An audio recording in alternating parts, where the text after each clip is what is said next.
Estamos na Casa Santos Lima, na aldeia galega da Merciana, e esta é a primeira de um conjunto de 8 entrevistas no âmbito do projeto Futuragre, que é coordenado pela Inova Mais e é cofinanciado pela União Europeia. E estamos aqui com o engenheiro Sérgio Neto, licenciado em Engenharia Agrónoma pela Escola Superior Agrária de Santarém e técnico responsável pela viticultura na Casa Santos Lima. E eu começava por aí, muito obrigado, porque queria pedir-lhe que nos explicasse um pouco o que é a Casa Santos Lima, o que fazem e, em particular, o que é que faz aqui na Casa Santos Lima. A Casa Santos Lima é uma empresa familiar, vitivinícola, que tem viticultura em todo o país e o principal negócio é produzir uvas e fazer vinho. Neste momento é um grupo com 700 hectares, cerca mais ou menos 700 hectares, com várias regiões, desde os Verdes, Douro, Dão, Lisboa, Algarve e Alentejo. E fazemos viticultura para produzirmos boas uvas, para fazer bons vinhos. E a sua ocupação, portanto, é tratar da vinha, é isso? A minha ocupação é coordenar e tratar, com a minha equipe, os hectares de vinha, tendo equipas nas várias regiões e, nomeadamente, aqui em Lisboa também. Podemos começar por aí. Eu perguntava-lhe quais são os diferentes desafios que cada uma das regiões apresenta. As regiões são diferentes e têm cada uma os seus desafios. Se começarmos do norte, temos mais problemas e mais pressão de doenças e de umidades. Indo para o sul tem cada vez menos pressões, mas são sempre os mesmos problemas, como têm que ser abordados de formas diferentes, mas os problemas são, nomeadamente, o clima, que está a mudar e que está cada vez mais hostil, com várias variações, mais seco no sul e menos seco no norte, mas depois é as doenças e as pragas, que também com estas flutuações também variam aqui de ano para ano. Mas doenças que não têm assim resposta direta e que não conseguimos bem controlar, nomeadamente são as doenças do lenho, que cada vez mais têm problemas que vêm logo da origem, ou seja, quando compramos as plantas, algumas já vêm. E o que é que são as doenças do lenho? Que atacam os próprios... As doenças do lenho normalmente são fungos que se alojam no lenho e que atacam as células e degradam a planta e até à sua morte. Apesar de uma panóplia de fungos, não é? Há vários, que não é bem a minha área, mas eu sei que existem. Mas conhece-os bem, imagino. Sim. E imagino eu que, face a todas essas ameaças, seja de ordem das pragas ou das doenças, como também das alterações do clima, é preciso tecnologia para enfrentar isso, não? É preciso tecnologia para enfrentar isso. De que forma é que a tecnologia tem vindo a ser utilizada na vinha, na sua experiência, nas últimas décadas? Nas últimas décadas, houve aqui uma década que era tudo à base de química. Estamos a falar nos anos 80, 90. E depois começa a mudar a mentalidade e começamos a mudar formas de combater, formas profiláticas, mudanças de sistemas de poda, mudanças de operações culturais que se faz na vinha para prevenir determinadas doenças.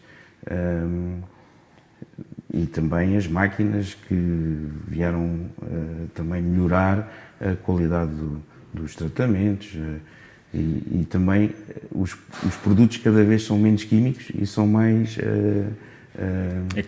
bioestimulantes e mais tentar manter a planta mais saudável para combater melhor as doenças. Basicamente, a evolução até ao dia de hoje é esta, e é o que nós estamos a fazer neste momento, é tentar sermos mais sustentáveis, tentar não ferir tanto o ambiente e temos as plantas cada vez mais mais saudáveis. É este o objetivo. E sei que nesse contexto têm desenvolvido algumas colaborações com institutos de investigação e laboratórios, e em particular creio que há um projeto Natura Agro que está a ser aqui desenvolvido, precisamente tem a ver com as doenças da vinha. Pode falar-nos um pouco disso?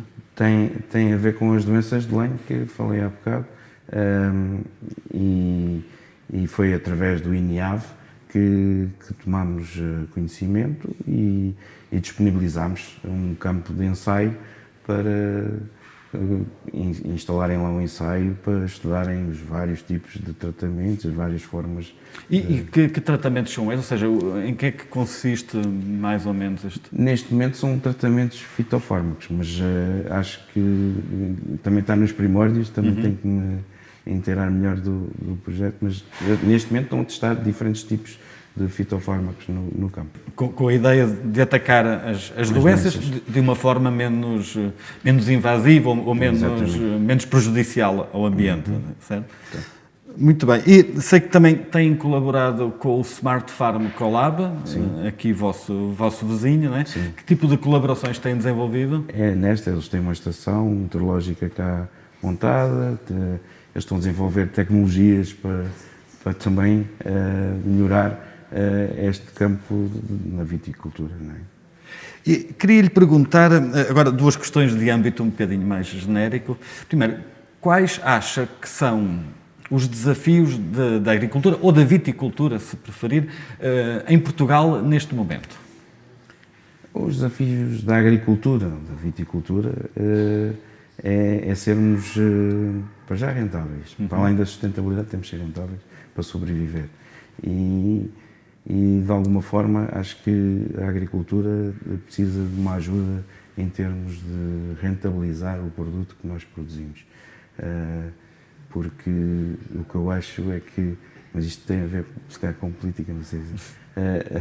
Acho que nós produzimos e quando chega ao consumidor final há uma decalagem de preço muito grande, que acho que se fosse menor também o nosso produto escoava melhor e havia mais economia na agricultura. Esse é um desafio grande. O outro desafio é o clima que está a mudar de ano para ano. E aqui na região do Oeste, da região de Lisboa, já se sentem esses efeitos? Que problemas é que vos têm causado? Sim, por exemplo, estamos a falar de 4 anos para cá, seca.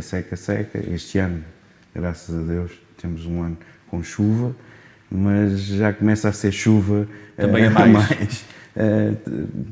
Temos trabalhos atrasados, por exemplo, plantações que ainda não conseguimos fazer até agora, porque a chuva vai até mais tarde. E depois há estas temperaturas, por exemplo, temos calor em janeiro e depois agora tivemos uma noite fria por acaso, e estas flutuações também desregulam a planta e que nos complicam a nossa vida. Fazemos o trabalho mais difícil, não é? Para concluir, em termos futuros, o que é que acha que podem ser os novos avanços na tecnologia agrícola e o que é que acha que pode vir aí no futuro?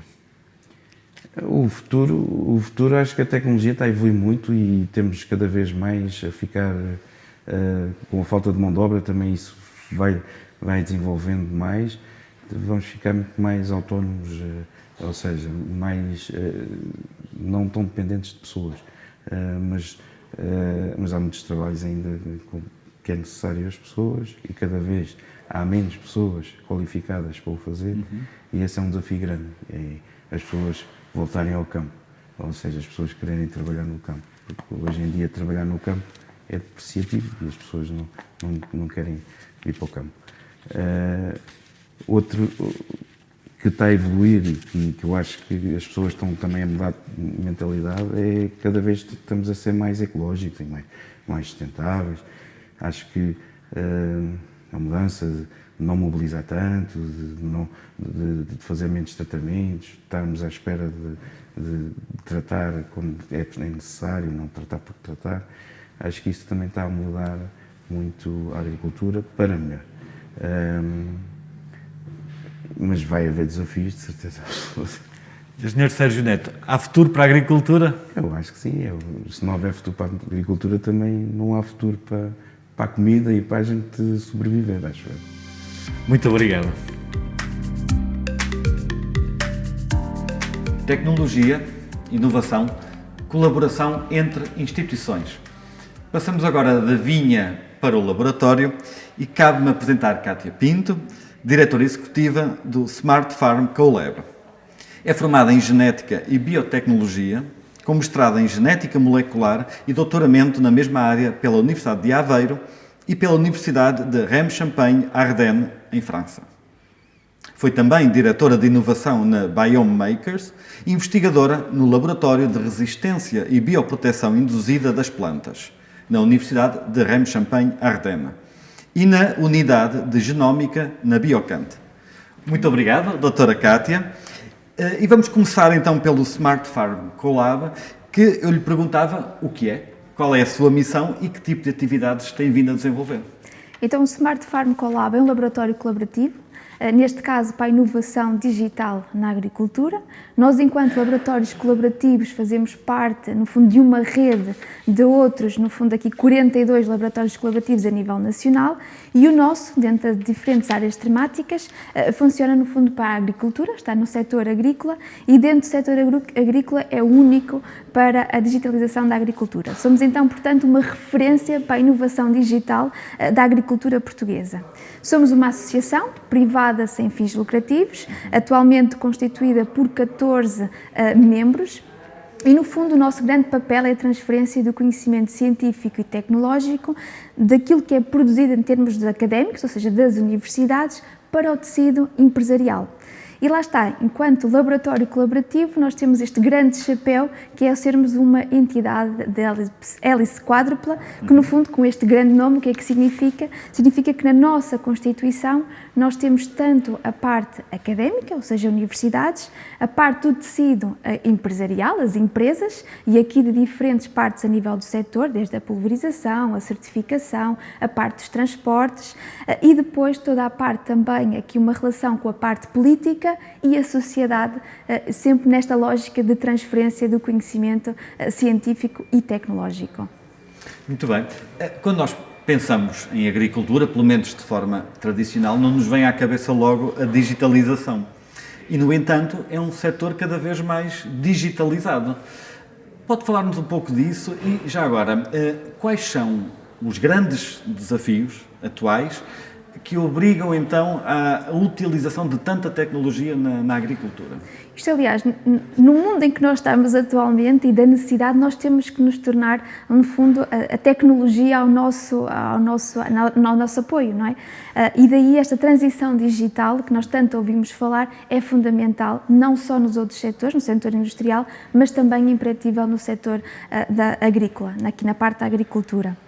Nós temos trabalhado muito nesta parte da tecnologia inclusiva, sobretudo, porque é fundamental nós garantirmos que a tecnologia esteja, no fundo, a ser utilizada não só pelos grandes players, aqui pelos grandes produtores do setor agrícola, mas também pelos mais pequenos. E neste caso nós temos desenvolvido tecnologia, ou seja, tecnologia que vai de acordo com as necessidades específicas do setor e que, no fundo, é trabalhada, por assim dizer, de uma forma customizada, se este termo é o correto, para cada uma das suas necessidades. Ou seja, aqui o nosso grande objetivo enquanto laboratório colaborativo é fazer com que esta transição digital seja, por um lado, acompanhada por tecnologia inclusiva e, por outro lado, porque nós não podemos nunca dissociar a tecnologia com a parte da capacitação.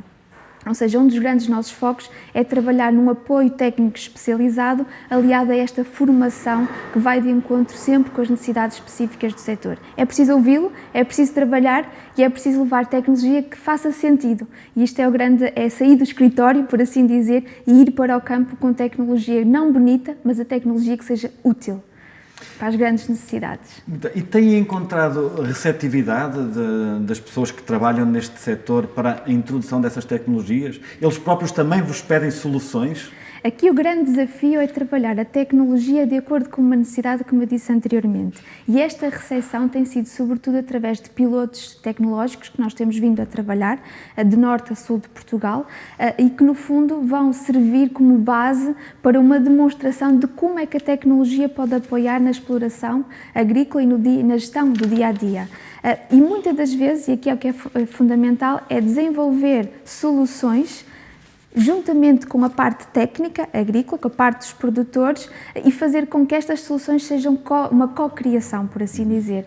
E esta é a melhor forma. Porquê? Porque, no fundo, nós temos vários atores no desenvolvimento das soluções tecnológicas que façam sentido para aquilo que é o dia-a-dia da gestão agrícola.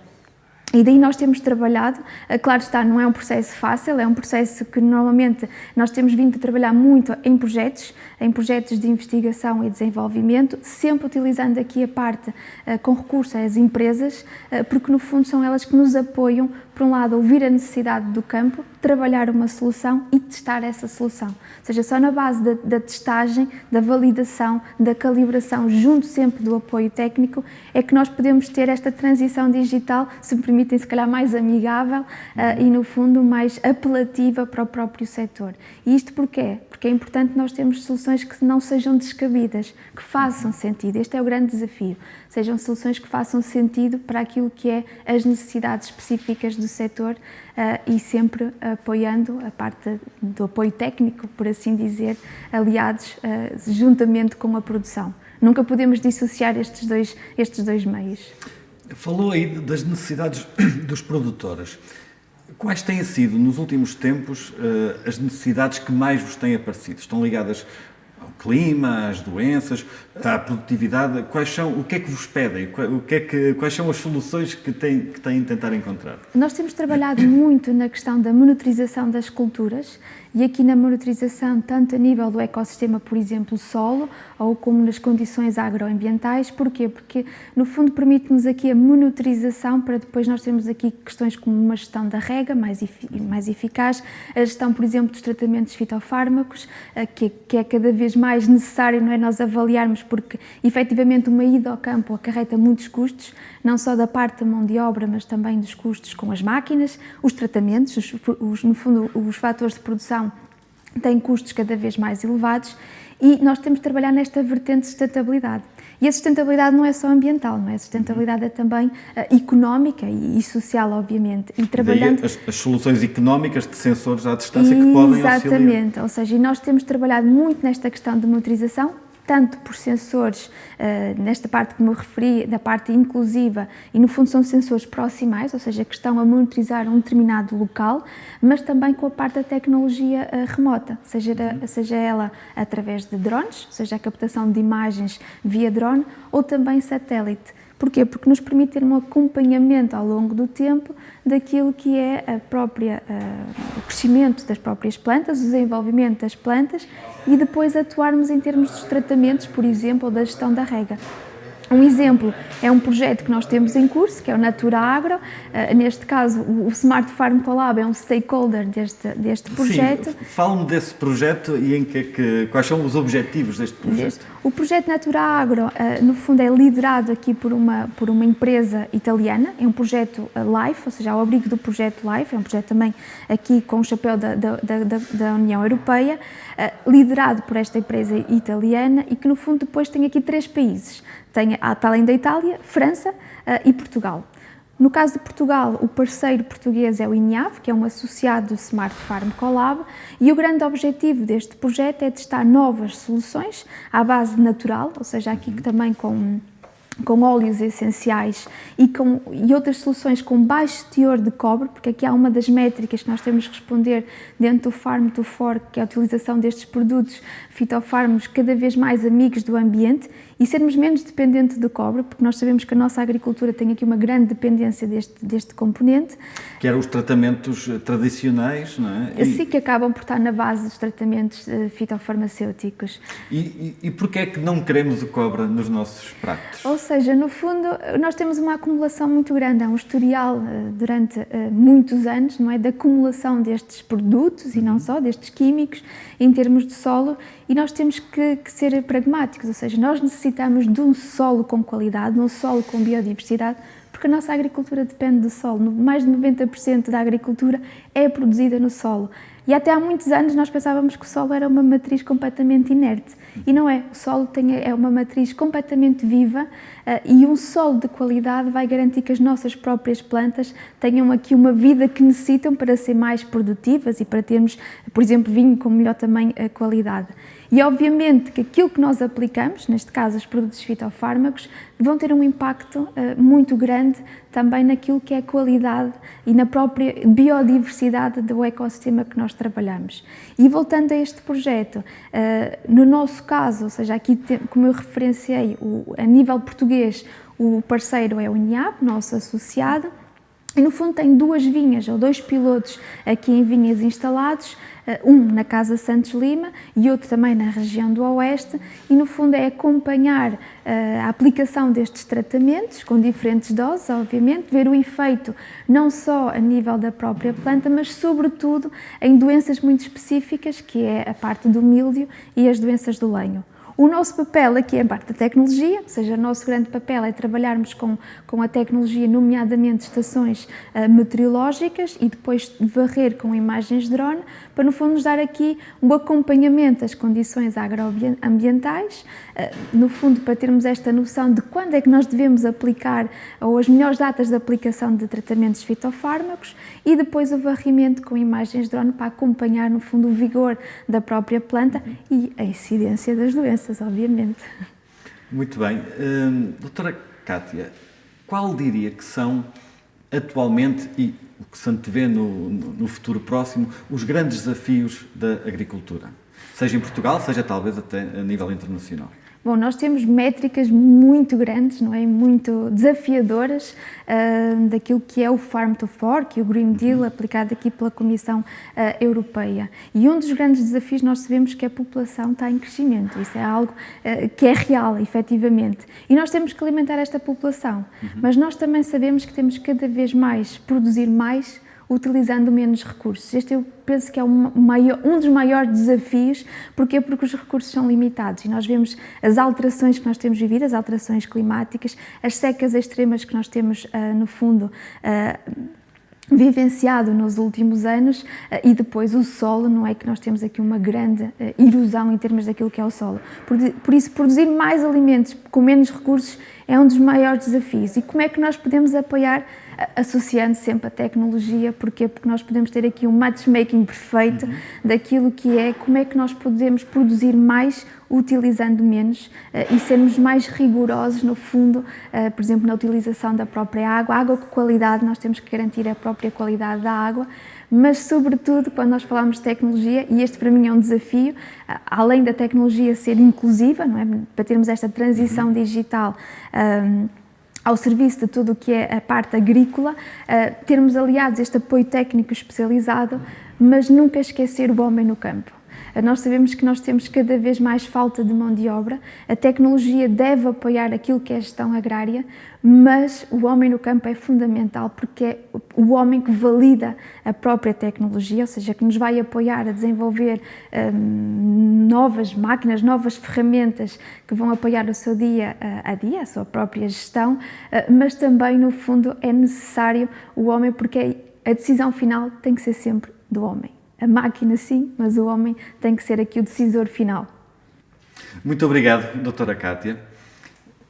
Falámos de digitalização, dos grandes desafios da agricultura e do que aí virá no futuro próximo. Foi a primeira de um ciclo de 8 entrevistas no âmbito do projeto Futuragri, coordenado pela Inova Mais e cofinanciado pela União Europeia.